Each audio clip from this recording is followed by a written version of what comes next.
Hi, welcome back to my channel, Reclaim with Dr. David. It's so good to be here today. And a privilege, it is a privilege for me to be able to share my story with you. As I said in my previous episode, in my previous video, that this is going to be the first episode, and this is going to be focusing on my childhood. I call it my childhood before it was taken away. This to mean that my childhood is going to be in two parts. The first part is up to the age of 4, before everything changed. Before we get into that, I'm just going to tell you that it's going to be the first episode that I said in the previous video, and I'm going to keep expanding on different topics as we go forward. But now we're going to start from age 0 to age 4. Let me introduce myself first. My name is David Irakoze. I'm a husband to a wonderful wife and a father to 4 children and soon to be 5. I have had a privilege to walk with God, experience His goodness, His power, and His faithfulness. I'm a medical doctor. I've had a privilege to work and practice medicine both in Africa and Europe, to be precise in the United Kingdom. I have had a pleasure of working in the public health arena as well.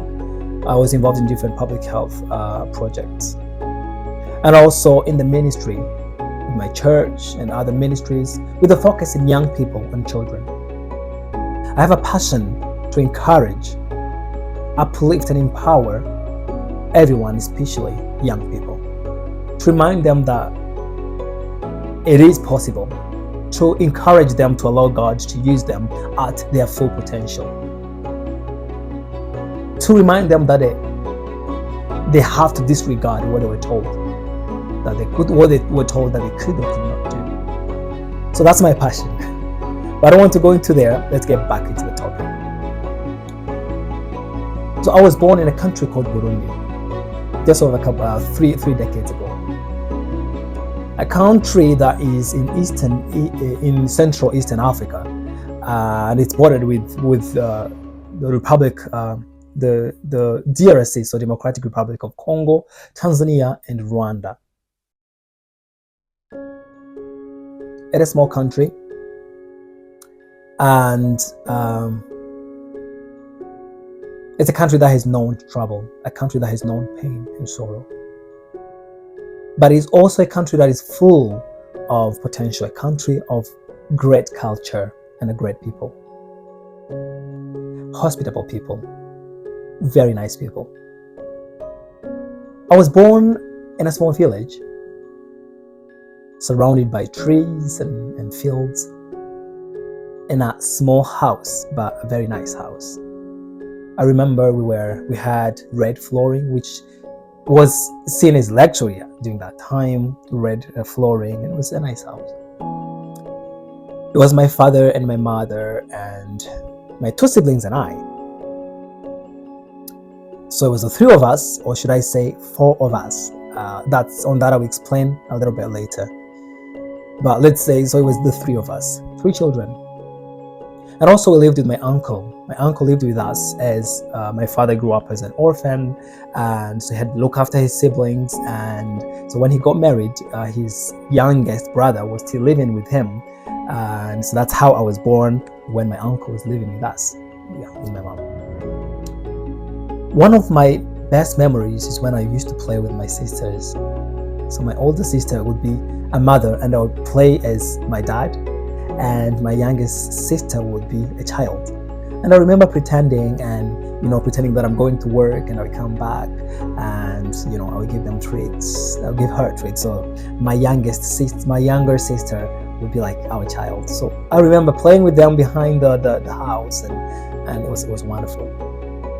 I remember playing with my cousins and in the field, running, climbing trees, and just having fun. So this up to the age of 4, remember. But I thank God that from that time, even though I was young, I still remember things as if it happened yesterday. So we had a wonderful childhood, and then something happened. My mother had a baby. It was wonderful. So now it was the four of us. Now you know why I said the four of us. My life was about playing, going to church. We brought up in a Christian family, and just having fun as a kid. But one day, so my mother had a baby, and about 3 days later, something happened. My dad was not at home, and something that changed my life, and the life of everyone around me. We were just playing outside. My mom had finished giving us a shower. We saw people running past our house, screaming, "Get out of here! Get out of here!" My dad was not at home. My mom panicked. She told us, "Let's go, run." She didn't take anything with her. Remember, she had just had a baby, about 3 days old. In our tradition in Burundi, we carry babies on the back. But you cannot do that when they're that young, because of the umbilical cord is still fresh. And if you put them on their back, it would cause a lot of discomfort, and later on a lot of problems on the umbilical cord, and it can cause a lot of complications anyway. So we don't carry babies that young on the back. So my mother had to carry the baby in her arm. And remember, she's the fourth now. So we have myself, my two other sisters, and the baby. We start running. As we ran, I remember running with my father, my mom, and us. And we saw gunshots going, like being shot at. I remember seeing someone get shot in front of me. It's like that. They get shot, they're on the floor, shot, dead. My mother, she was frozen. She couldn't walk. At one point, we were running. She had the baby, and the three of us around her, we couldn't run. At one point, she told us to stop. She couldn't talk. She couldn't do anything. She was like frozen. And the gunshots kept going on. Shootings around us. Hundreds and hundreds of people running across us. So I'm talking about we're running through the fields. It was a rice field. And my mom told me, "Run." Yeah. She told me, "Run. I'll find you. Follow those people." She told my sisters and my older sister to run. She couldn't walk. It's like it was like a panic attack. She couldn't walk, she couldn't move, she just held the baby like that. And my younger sister, who was around the age of 2, she was too young to run on her own. So she stayed with my mom, and my sister and myself, we started running. We ran and ran, just following the strangers wherever they were going.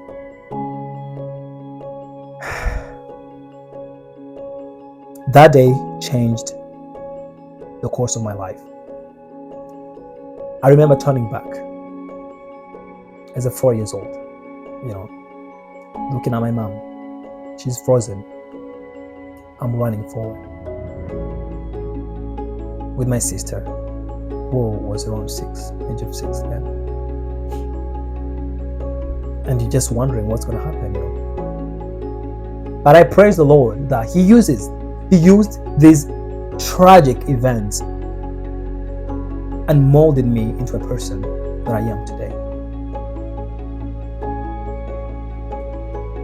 God is wonderful in all His ways. He uses what is bad and turns them into the best thing you could ever hope for. In my next episode, I'll talk about what happened next. But to conclude, this first episode is that I had an amazing childhood, raised in a Christian family, in a wonderful country, peaceful country. But that day, when the war started, everything changed. And God bless you. I look forward to talking to you in the next episode, where I'll be talking about what happened to my mother, what happened to the baby, and where did we run to, and what happened to us, myself and my sister. May God bless you. I'll catch you in the next one. Thank you.